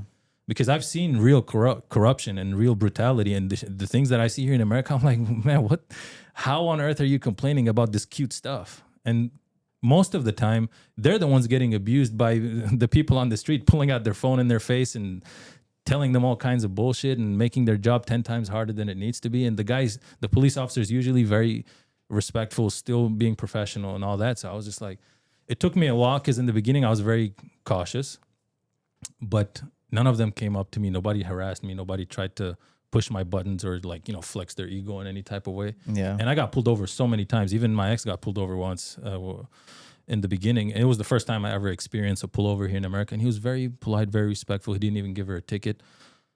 But for me, every time I get pulled over, I get a ticket, man. Almost. Tickets, man. Yeah. I got 4 tickets in one day within an hour one time. Oh, wow. It's a fluke. Never again. Cameras or pulling you over? So I was driving up Highway 50 in the carpool lane with tinted windows. Uh-huh. So the cop in the lane over looks over, sees my tinted windows, gets behind me, pulls me over. He's like, I pulled you over for your tinted windows. Here's your fix-it ticket. Mm-hmm. You also don't have a front license plate. So here's another fix-it ticket. Wow, he was going at it. You were also in the carpool lane by yourself. Wow. Here's another ticket. That's 3 in one go. 3. So then I get back on the freeway, driving. Motorcycle cop pulls up next to me. This is like 5 minutes later. Yeah. Looks in my window tint, pulls me over. Yeah. I'm like, officer, I just got a fix-it ticket like 10 minutes ago, 5 minutes ago. He's like, okay, get it fixed. He goes up the freeway, takes the exit, goes and sits on the other side of the freeway. Yeah. Well, I was going to my aunt's house, but then my grandma called and I had forgot to take something. Some reason I had to turn around. So I went past the exit that he got off up, and then he clocked me doing like 80 something in the slow lane. Yeah. I was passing a car, but I passed him in the slow lane. And he's like, didn't I just pull you over going that way?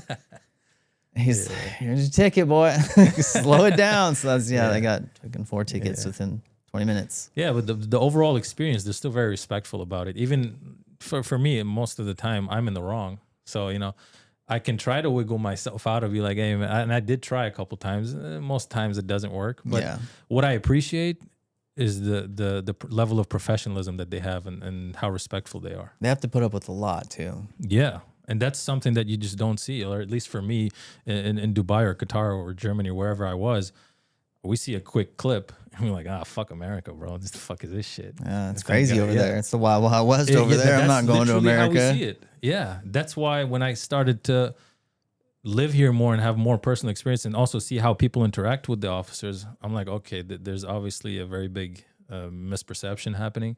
And I want to take action towards that. That's part of why on my podcast, I'm doing my best to really show a different side to complete the picture and not just only show the negative and completely ignore the 90% of the positive. Yeah. And that also can help them and motivate them to keep doing what they're doing and improve and keep magnifying the good that's being appreciated. Because if you keep doing a lot of great work, and let's say you have a client and you're doing a lot of really good work, never says thank you, never appreciates your work, like takes it for granted. Not only takes it for granted, he's also rude and disrespectful. At a certain point, you'd be like, man, the fuck out of here, man. I don't want to work with you anymore. Yeah. But if you have a client that's very respectful and pays you on time and treats you very well and gives you a few extra here and there, you appreciate this client. And not only that, you want to reciprocate even more. Yeah. Yeah. So that it's not me bootlicking to anybody, because some people might think that, this guy just wants to be on the good side. No, I've bullied many cops in person, not in this country, because they were bullying other people. And I would step in because I can. I'd be like, hey, man, why are you talking to him like that? And 90% of the problems that I've had with officials, 90% of the time, it had nothing to do with me. I stepped in to protect another weaker person. And coming here to America, not once did I see them doing that. I never got a chance to defend somebody else because I never saw someone getting bullied or being abused by a cop. Yeah. So I'm not saying it never happens, but I'm saying it's definitely nowhere near what I've seen on social media growing up outside of the country. Yeah, social and media this is coming from a person that, I have no horse in this race. I'm not trying to run for political office. I'm not saying this because anyone asked me to. It's just I was personally annoyed because that was a very legitimate reason of me not coming to this country. And I was very annoyed that I didn't come earlier. Because, for example, credit score, I had no idea what a credit score was until I got here like 2 years ago. And I was like, damn, I could have made a shit ton more money because I was doing everything like cash or debit. But then with this whole credit system that you guys have, you can move a lot faster and do a lot more. Yeah. And everything's very well connected. It's kind of weird, but it works. Yeah, so there's a lot of good things that I appreciate about being in California and America in general. Opportunities, man. We're here. We're talking. We're Yeah, gonna grow. whoever said America is the land of opportunity did not lie. There's definitely a lot of opportunity here. Yeah. Yeah, and I'm happy to be here. And there's a lot of work that you can provide and a lot of value that can be delivered here. And even in Sacramento, I was very surprised to see how there's so much space for improvement in the capital of California. So I'm like, because outside of America, usually when people say California, we think of LA, San Francisco, or San Diego. But then turns out Sacramento is the main capital of the state, but nobody really heard of this place. Even me, when I first came here, and it's no disrespect or no insult at all, but it was just never on the radar. Yeah. In terms of anything that is internationally relevant. You say politics, well, okay, politics, it's not really about the office that you're in. Politics happens behind the scenes, not any of this the Capitol building. Yeah. And me coming to Sacramento was through my ex again, having a friend that had a house here. And like I told you in the beginning, I had no credit score. So we couldn't really rent or do anything. And that place we were in, Beverly Hills, it was cash. There was no background check or anything. Because even if you were to run a background check on me, there's nothing because I wasn't here. And then, we come to this house here and we stay there. And I slowly started discovering everything step by step. And even the bikes. Now you see I have a lot of big involvement in the bikes community and the car community. And now with this podcast. And there's so many big projects that I'm looking to bring to Sacramento. And it's also part of why I'm happy to collaborate with you. There's a lot of work that we could do together, even me as your client. There's definitely a lot of impact that can be brought to the city. Most definitely. Whether through bikes, cars, water sports, podcasts, bringing what is available in LA and San Francisco and all those places, bringing it here. Because my perception of Sacramento, a lot of people, when they ask me, why would you leave LA to come to Sacramento? My go-to answer has always been the same. And it's the truth from the way I see it. I see Sacramento as the cleaner, more organized version of LA. That's the one line that came to my mind because I get asked this question so true. a lot. LA's a little chaotic in my opinion. It's chaotic, kind of trashy, and the roads aren't that good. It's like very a congested. dog-eat-dog world out there. You got to be on your shit or you're just going to, I feel like it'll just eat you up and spit you out. Yeah, I mean, I only stayed there for like around 3 months or so. And I just wasn't too impressed because I was in Dubai right before I come to America. And when I went to LA, even Rodeo Drive and Beverly Hills, I was like, yeah, it's cool, but like I'm not wow. This is not something, oh my God, I'll travel halfway across the world to see that. I'm like, Dubai is kind of nicer. Well, LA's like, I went to LA. I actually lived in LA for not like maybe like less than a year. Mm-hmm. But like Venice Beach, all the beaches and stuff. I've been there. It's very nice. It's definitely what Newport makes LA Beach. stand out is the people. Like when I was on Venice Beach, so many unique people, man. They're like, and they're impressive too. Like whether with the workouts or with the artwork that they're doing, it's very impressive. Like the people are what are the main fuel behind the hype in LA. Yeah. And I feel like a lot of people like me are now here and you here. And the more we can put spotlights on people here in Sacramento, which is pretty much how my page has been growing. And a lot of people really appreciate the spotlight that I'm giving Sacramento in terms of just doing interviews with the locals here. And there's a lot of cool people here. Like Most when I go definitely. to these events for bikes and cars, and mainly bikes and cars is what I've I been can't wait to involved go to one with you, brother. Yeah, man. There's a lot of really nice. First of all, the cars and bikes are very unique. And then once I see such uniqueness, I'm like, I automatically think, oh, who's the owner? How did he put so much detail into this thing? And I genuinely respect it because I love bikes and cars ever since I was a kid. But growing up in the environment that I grew up in, they never really respected their vehicles that much, just a tool to take you from point A to point B. Congratulations. But here in Sacramento, the level of It's a culture. detail, the level of detail that they put into their vehicles is second to none. I've never seen that anywhere else.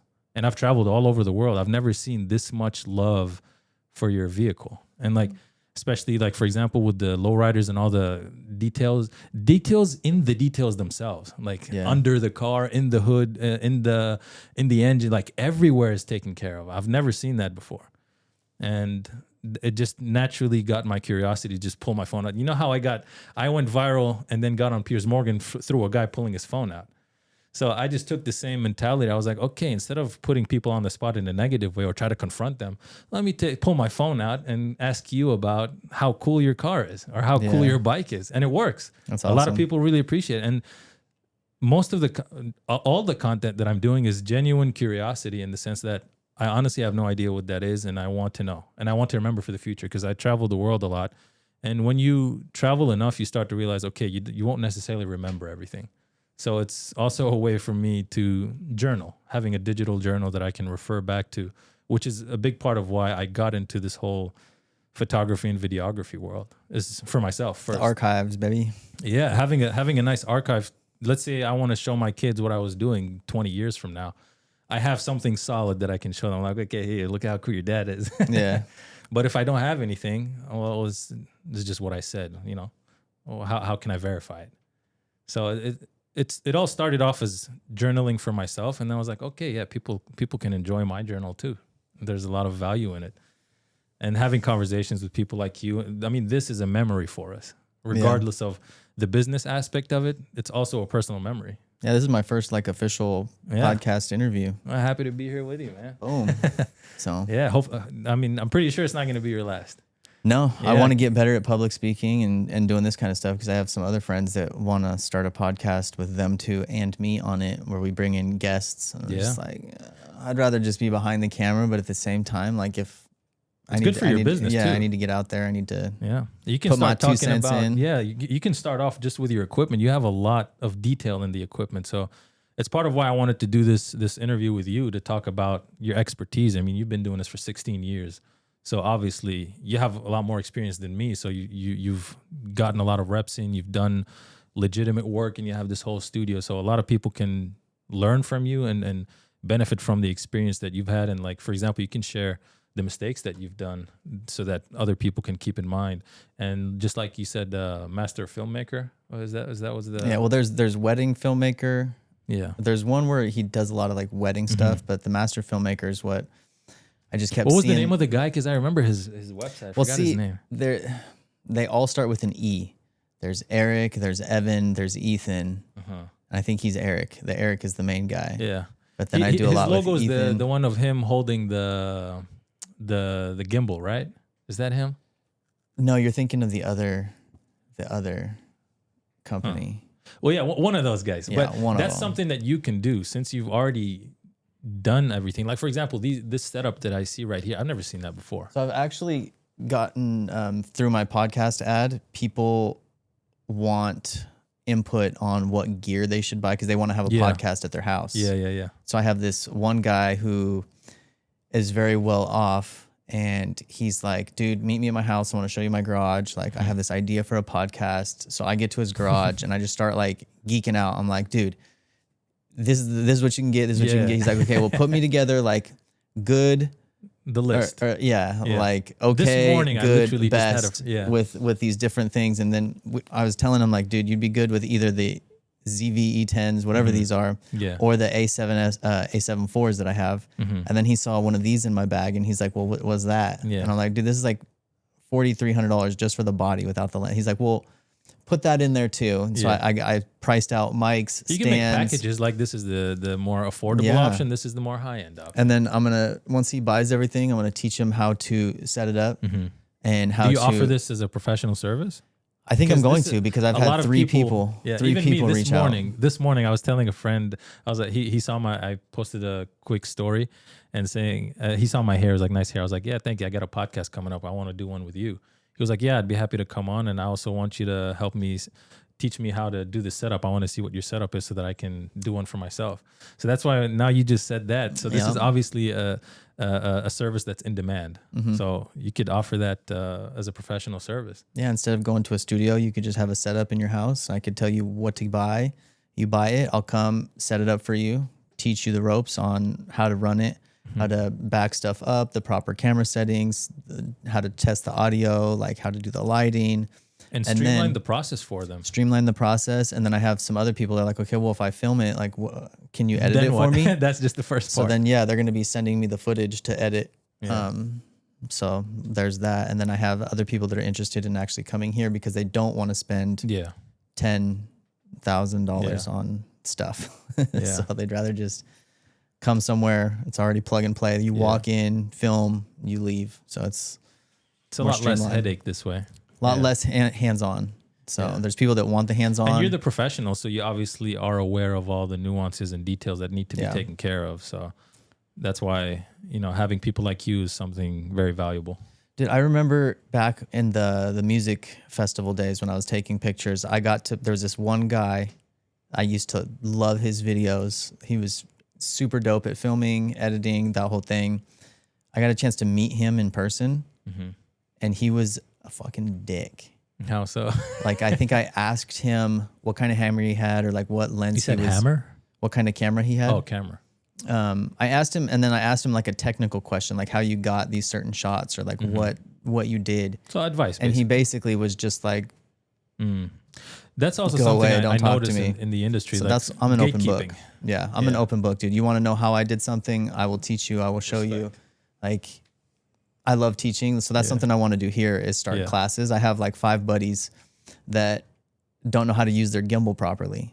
Man, the gimbal is a whole world, man. I bought a gimbal. I was like, man, this is too much. I just sent it back. Yeah, you think you just put the camera on and it's just like a plug and play, but there's a lot to learn, and there's a certain way you have to walk, and you have to balance it properly, and then there's different camera settings. And how to use it, like the movement and the settings of the gimbal itself. Different types of movements for different types of shots that you can get. So I'm going to start actually, once I get... You could start a whole school community, and then that's what I want to do. Subscription. That's what I want to do. Yeah. Teach lighting, teach audio, teach gimbal, teach camera settings. Like people that don't know the triangle, the shutter speed, aperture, ISO, like teach lots of details that go into all this work. Yeah, and that's like video. There's also the whole side of photography and stuff like that. So I want to get better at posing different body types.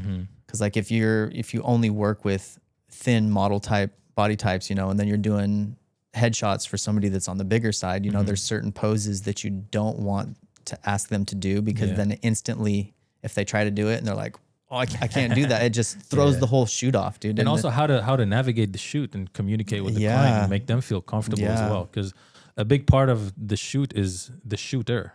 Dude, one thing that I learned, the way you communicate makes a big difference in the overall flow. Communication. So back when I was still learning and I couldn't just set my camera up and take a good shot, like communicating with the client, because I used to be the quiet type in a sense of, let's say I'm doing your family photos or your headshots and you're over there and I'm over here.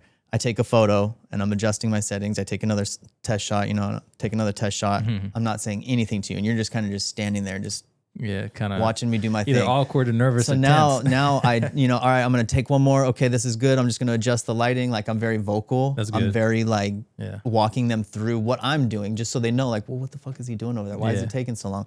But now, and like also like fake it till you make it. Such a nuanced detail. Fake it till you make it, brother. Fake it till you make it. Like you take a picture and it's just total trash. It's blown out and you're like, oh, that's great. Okay, you guys are doing so good. And you're just like trying to get it right, trying to figure it out, but not letting them know that you're sucking right now, like, they don't need to know. All that matters is that everything's looking great. Like you guys are doing great. This is great. The lighting's great. The pose is great. Like, oh, just keep smiling. That's beautiful. And then finally, like you get it right and you're like, okay, now look at, let's go. But yeah, dude, faking it. I've faked it till I made it. Like a lot of my career, just as I've learned different things, like, oh, do you know how to do this? Yeah, totally. Then I go home, YouTube it, and fucking learn it, do some test shots, and then like I would do a decent job, and then I would grow. And that's how you grow. That's how you keep developing. And there's some people that are really good at what they're doing, but they don't have the confidence. So they're like, maybe I could do that. Yeah, I can do it, but I'm not the best. And they make the client feel a bit nervous. You know what? So you lose a lot of clients that way, even though you're really good. Newborn photography. What do you mean? Newborn, like a baby. Yeah. Like right when they're newborns. Yeah. Because I've been a generalist for a long time. Oh, like, you mean like photo shoots for babies? You bring your baby to me. Right, and right. I've never had a baby myself. So it's like, I remember the first time I did a newborn shoot, and one of my colleagues who does weddings and newborns and that kind of stuff.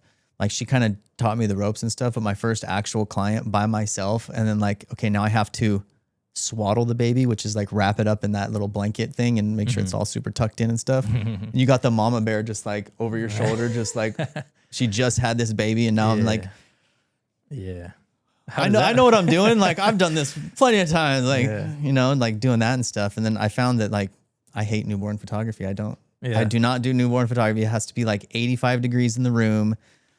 Oh, you mean, oh, okay. Like, yeah, it has to be warm because the baby's usually either naked or like little outfits and shit on it. But it's so a niche in itself. If someone watching this, that I tested the waters and you'd rather not. For my kid, I took some amazing newborn photography. Like I had this little it's your kid. lion thing. I put him in this little basket, did the cute little hands and like all this stuff. But like, you feel a lot less tense with your own than you would with somebody else's child. Yeah. It's kind of like when I got tossed the keys for the Ferrari. And he's like, back this out of the driveway. Like, here's my baby. Take some pictures. Like, oh shit. He was a lot more relaxed with that baby. Yeah. But then like they piss and shit everywhere. And it's just like, you have to time it right. And then the mom's got to feed. Oh, even during the show. Oh, right. Yeah. Well, because the baby needs to be full. Yeah. In order to sleep. You know, like full of milk, you know, you give it the bottle and then it just sleeps and you can mold it and do all these things. But then like you run the risk of it peeing or pooping. Yeah. And then there's a window where you need to do it where the baby is moldable and it sleeps all the time. After a certain age, the baby sleeps less and it's at that like awkward stage. And I've photographed one baby that was in that awkward stage and like it was just not the business. That's not what you'd rather do. The business. No. I'd rather shoot cars and bikes. Yeah, and I love that work. Corporate clients and creative stuff. Like there's this golf tournament that I've shot 2 years in a row now. And what's it called? It's called the Claim Jumper at Serrano Country Club. Okay. And that in itself, like I got that opportunity based off of a wedding that I shot. So for one of the people there. For one of the main guy's sisters. Okay. So I shot this wedding in Cottonwood.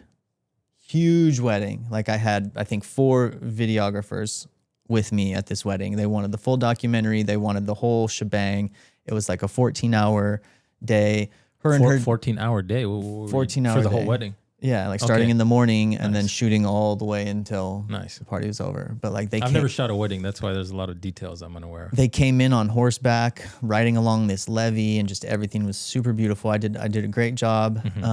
We actually had a viewing party at her brother's house in Serrano, and he had a screen like that in the backyard. The big one. Like a huge screen. Yeah. So for the first time, the whole family met up, and this was like a cool experience for me. The wedding? The viewing party. Okay. So I gave them the video to put up on the screen, and you have the whole family, everybody's, you know, spouses and kids and everybody, and they're all gathered around, and we watched this video of your work, of my work, of the wedding I shot for them. And you got like the dad like hiding behind his beer, just like crying. And then you got like people are just like, oh yeah, like I remember that. And then like people are laughing and they're just a roller coaster of emotions, dude. And afterwards, just like the praise that I got and how good of a job I did. I think a year or 2 or 3 later, Chris was like, oh damn, dude, like I didn't hire a videographer for our golf tournament. And he was like, I don't know how if he was venting to the family or whatever, but she was like, why don't you hit up Colby? Like the guy that shot my wedding. And he's like, it's worth a shot. Like it's in 1 week. I'm going to hit him up. I was able to move some stuff around and do it. And dude, one of the best experiences ever, just because of the level of professionalism that they want to bring to their member guests and the show that they put on. Everything's top notch between the food, the guest services, the amenities, like everything. Everybody gets like, there's a new locker prize every morning. It's a 4-day golf tournament. Like, so I got to shot all 4 days. Nice. Yes. From some days, like I got there at 5 a.m. to capture a time lapse of the sun rising with the golf course. But I got to all just you deciding what the shots are. They didn't give you a shot list. Yeah, no shot list. Yeah. The first year was no shot list. The second year, there was more or less a shot list of things that it was more or less like an itinerary. Make sure you get shots of all the stuff that's happening. Like they have IVs for people to do IV drips.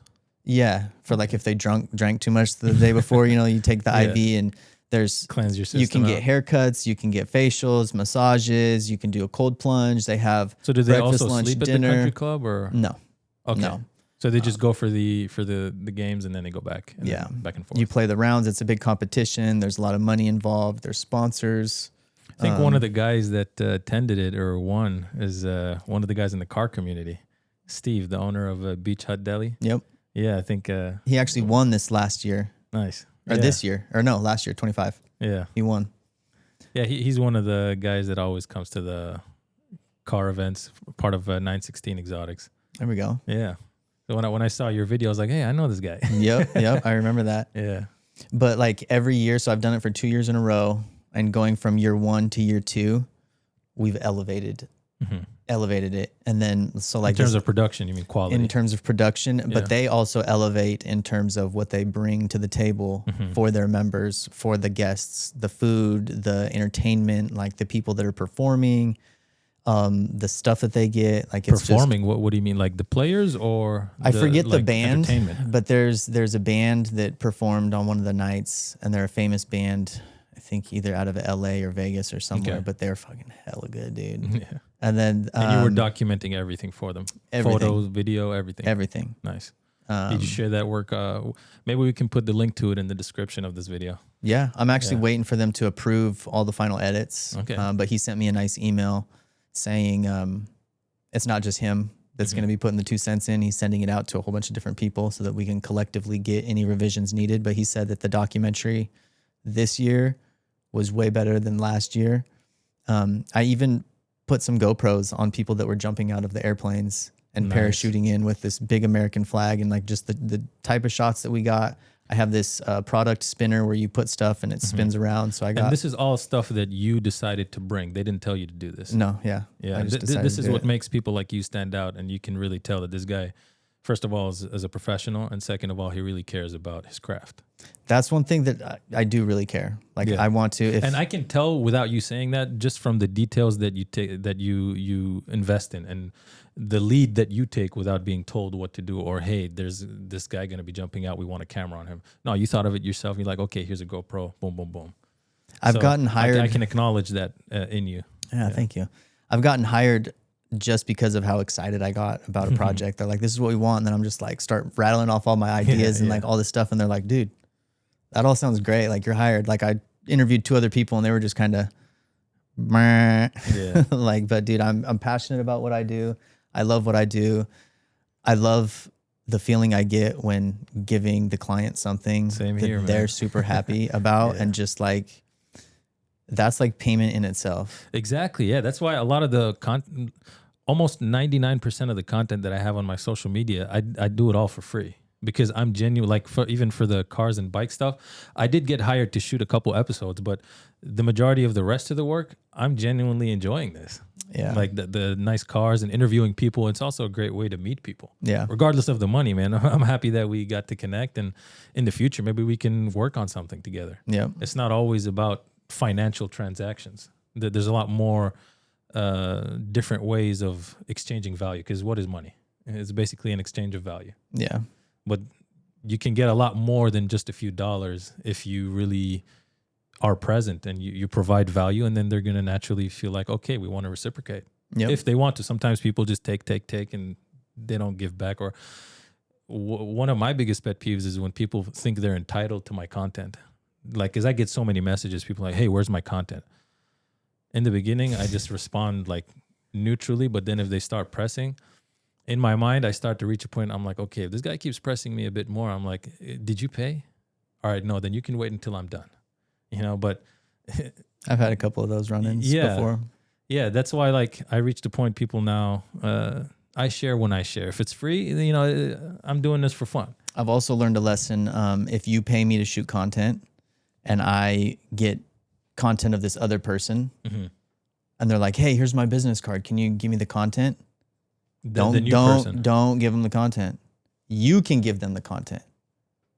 Wait, what do you mean? Because somebody's paid me to do some jobs and somebody else asked for the content. Yeah. But this person was like, no, dude, like, why'd you get it? Because let's say I'm that person. I paid you, but then so you're saying if I pay you and to do a job. Yeah, and then another guest During that in job, my event asks somebody me. else asks Yeah. me for the footage or to do this or to do that. So what you learned is not to give it to the new person. I say you can talk to Shehab and Yeah. get the footage from him because you paid me. But if it's like I'm doing something for free, Yeah, I can give it to anybody. I can give it to anybody. Yeah, that's that's a way pretty of much what I've been networking doing, and building a relationship with somebody. But if you pay me, they got to get it from you. Yeah, that's also very professional and something that people do care about because they want the source of I wouldn't say information, but the delivery to be from one source. Yeah.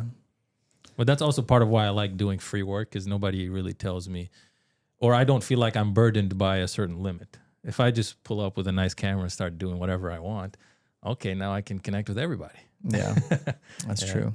That's how, because even me, like if you put yourself in my shoes, I genuinely did not know a single person here besides the woman that I came with. Your girlfriend. Yeah. So I legit had no clue of anybody or any event, even the cars and bike stuff that I found out. I had zero clue about any of it until I was on my bike one day and this guy pulled up next to me in the traffic light. He was like, "Hey, you going to bike night?" I was like, "What's that?" He was like, "Oh, it's over at How About Arden." And then I was like, "What do you mean, How About Arden?" He was like, "That's the name of the location." And then the light turned green and he left. So I just put in Google. I was like, "Okay, How About Arden?" And then turns out it's a location. I go there and I see so many bikes and so many people and a lot of cool bikes too. And like people with their vests on. I'm like, "What's going on here, man? What is this?" And then I start taking videos and then I ask people there, "Is there a page for this? Like, what is this?" And then they're like, "Yeah, this happens every week." I was like, "Oh, really?" So I go online. I'm trying to figure out like, I want more information. And then I realized they don't have an Instagram page. And then I make a page, and then that's a whole different story. Like, it's part of how I've started to connect with people in a place that I knew nobody in. I think that's really cool. Yeah, and it's a very there's a lot of different words I could use for this, but it's a very genuine and sincere and positive way to know people because I got to know you through providing value to you. Like I took a nice picture, like, "Hey, check this out, man," and then now we got to know each other. I get his Instagram, and then okay, we know each other now. Yep. I get and that's also how I started to know people. And the main intention behind me making a page, it started off as me just wanting a journal, like I told you about having digital journals. Yeah. And then, but I don't want other people's vehicles on my personal page. You know, I mean, as much as I respect your car, it's not my car. You know, I don't want it on my page. It doesn't belong there. And then I decided to make a separate page. And then I was like, okay, since most of the work I do is basically solving problems for myself. And then if I have that problem, probably a lot of other people do as well. And if I'm new here in Sacramento, and Sacramento is also developing and growing, there needs to be a way for us to get to know each other because there's a lot of new people here as well. So I made the page to specifically connect the people in this event with each other. Okay, this bike, I only follow the people and pages that are relevant in this event or this community. And that's pretty much how it's been developing. And a lot of people were like, "Hey, yeah, man, we really needed this page. Thank you for making this page." I was like, "I'm happy to be doing it." That's awesome. Yeah. And also some people were like, "Hey, man, what makes you think you could have done that?" Or like, you know, obviously some people they're like... They're jealous. They're mad that they didn't think of it first. No, they probably did think of it. They just never took action. I'm the type of guy, I just pull up. I'm a new guy as well. I'm not even that big into the community. And then I just start making big moves and like, whoa, who's this guy? What makes him think he's in a position to be representing? I was like, wait, from the beginning, I don't represent anyone. I'm a guy with a marketing company and I'm good at what I do and I'm doing this for free. So the least I would expect is for you to show some respect. You didn't pay me a single dollar for this and I'm not claiming to be your representative. It's just a journal for me to share and give back to the community and just acknowledge and appreciate beauty and community. Yeah. So it's been developing. It started off Bike Night Sacramento and then Bike Nights because I started to realize there's a lot of other events because I had zero clue about all the events happening here, but turns out there's a lot going on. And a lot of people would complain, "Oh man, what brings you to Sacramento? There's not much going on around here." And I started answering back. I'm like, no, there actually is a lot going on here. You just don't know about it. Yeah. Because a lot of people that I speak to here in Sacramento, they're surprised that a guy like me would be here. And I'm surprised that they're surprised. I'm like, why do you guys keep talking so much shit about Sacramento? It's a very nice place. And also in a very strategic position, which is part of why I like being here. That's one of the reasons why I like it too. Yeah, you like got the ocean and then you got the yeah. mountains. It's bada bing, bada boom. Yeah. For me, it was mainly because my ex was very involved with the Grass Valley area, like Nevada City. And I wanted to go to places like San Francisco and whatnot. And it was right in the middle. And then after I started to get into the whole bikes and car world, we have Sonoma Raceway not that far away. And then we have a lot of events happening within this Sacramento area. And when I generally say Sacramento, I mean the entire area, which includes Folsom and Roseville and all these surrounding areas. It's just Sacramento's greater Sacramento. And out of all the places that I've lived in, I feel like this is a very strategic and beautiful place to be in. Lots of trees, roads are good, everything's spaced out so you can kind of breathe, and not everything is so crammed, kind of like in LA, and the traffic's not that bad. And overall, I'm very happy to be here, and I'm choosing. Like me and my ex, we separated, and she traveled away, and I'm still here. I'm choosing to be here. I could go back to Dubai or go back to a lot of different places. I have the access, and I'm one phone call away from going back to living like a king where I'm from. But I'm choosing to stay here and start from scratch and build everything by myself, and made a lot of progress since then. And the more people I meet, like you and the people in the car community and the bikes, I just keep getting more and more excited. I'm like, okay, man, there's so much that we can do. There's so much value that we can provide. And I recently went to Monterey Car Week in Is that Monterey. the one that you said is the biggest? Yeah. So apparently that's the biggest car event in the world. Not just in America. Yeah. Like when I was there, people literally traveling from Europe and from Africa and from the Middle East to be there. So this is like a huge thing. And it happens every year. It's been happening for a really long time. Anybody that's in the car community, they know all about this. Damn. And it was my first time to go 2025, a couple months ago. And I was like, wow, this is huge. And I only went there for 2 days. And in those 2 days, it was huge. And I met a lot of different people. And as I was going through the entire area, I was like, what if we can bring the same thing to Sacramento?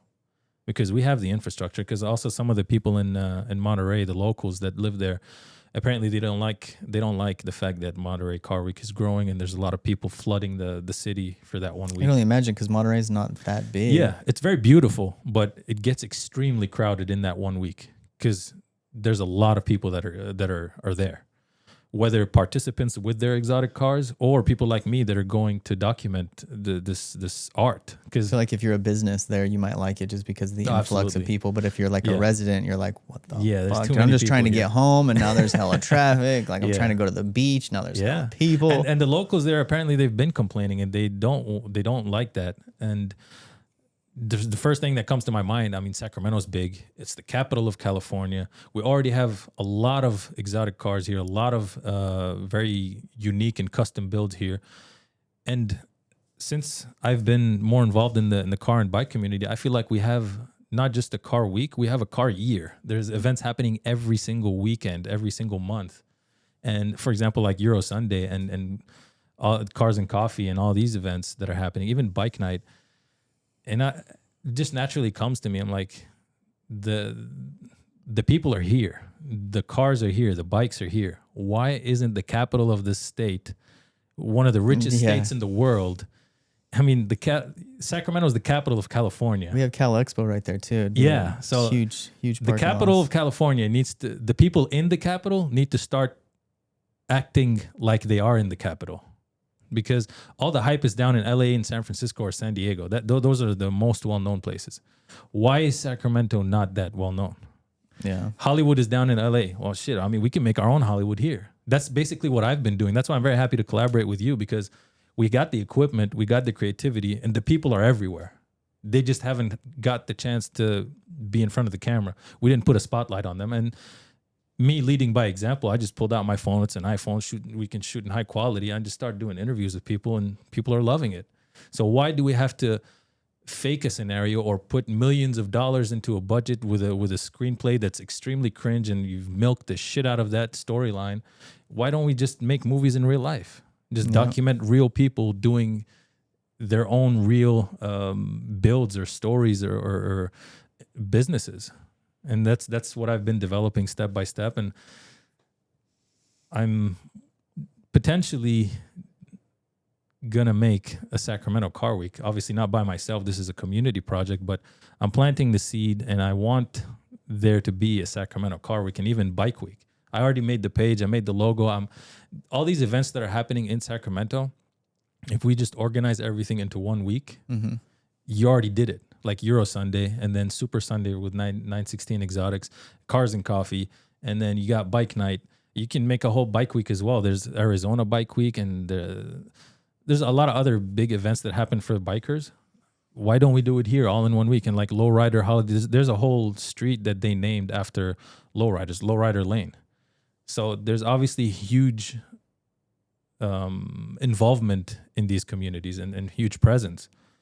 And basically what I'm developing or just putting a spotlight on is something that's already existent. I'm just the camera guy. I just pulled up. I was like, okay, this is cool. Why don't we all just condense this all into more focused pieces of the year? Yeah. And so if they did it somewhere, and none of this is like me coming up with a new idea. A lot of people probably thought of it. Why don't we actually do it? I feel like it's going to happen. Yeah. Especially with you leading the charge. Yeah, I mean, it wasn't even me trying to take the lead either. I'm just like, okay, there's an empty space here. I can fill it. Let's fill it. Yeah. It's not like I sat down and like, oh, how can I dominate here? No, I'm not trying to dominate. I mean, and none of this happens by myself. All I'm doing is pulling up and be like, okay, this is cool. This is cool. Maybe we can bring this here together. If you guys collaborate, this will be huge. Because individually, let's say 10,000 here, 10,000 here. But if you collaborate, you can make 100,000 each, you know? So yeah, that's how I think. I think on a win-win basis. That's how I do business as well. I don't like to take from you or you take from me. I want to feel like, okay, there's reciprocation. We're both giving each other towards something greater. But not everybody has that mentality. Some people, you know, with their ego or the way they grew up or whatnot, and stuff like that. They want to dominate you, or they want to have the upper hand, or they want to take all the credit. I'm not trying to take credit for anything. I'm just happy to participate, you know? Yeah. And that's how I've been leading, and that's how I plan on continuing doing what I'm doing, because you never know when your last day is going to be. This might be my last interview. That's so true. Yeah, there's so many things happening. A lot of even young people. Maybe you crash or something happens. Even with my political background and all that. Yeah, you know, like I live life in a way that I genuinely don't know when my last day is going to be. That's why I'm doing my best to push out as much as possible and clarify as much context as I possibly can. And it's called the YOLO. Yeah, I mean, some people say you only live once, but have you ever considered that perhaps you only die once and you live every day? So you got to make your life count. Wow. Yeah. I like that. And that's what I've been doing on a daily basis, just doing my best to appreciate life, appreciate what I currently have until I get what I would love to have. But for now, I'm doing my best with what I got and step by step growing. I mean, this camera that I have now, I didn't start off. I started off on my iPhone, and then I got another camera, and then another, and then I sold both my smaller cameras to get a bigger camera.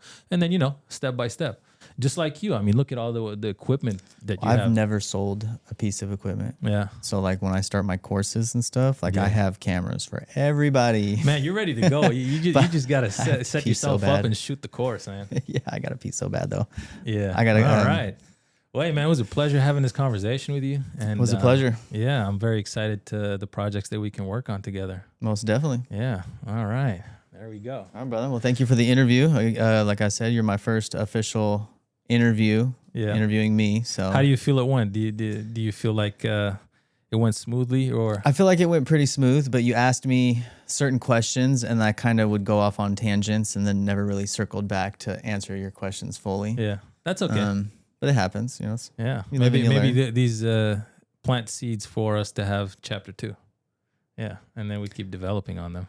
I think chapter 2, I would like maybe less questions to where we could go more in depth with each thing or something like that. But yeah, I also hope that I'm gonna get some automatic blinds right here, just so that doesn't look like that. But well, for this episode, thank you guys for watching and or listening and tuning in. And you can check out a lot more of the details of what we were talking about either in the description or on Instagram at leadingbyexample.podcast. And Colby, where can people connect with you? So you guys can follow me on Instagram. Check me out at CB_photography916. My YouTube channel is CB Photo Video, and my website is cbphotographyvideography.com. There we go. So, all right, Colby. All right. And if anybody's interested in their own podcast, reach out to me. Reach out to Shehab. Let's set something up. I would love to give you guys a tour of the studio, let you know what we can bring to the table. So, all right, there we go. Leading by example, Colby, you have definitely done that. And on that note, we'll see you in the next one. Let's go.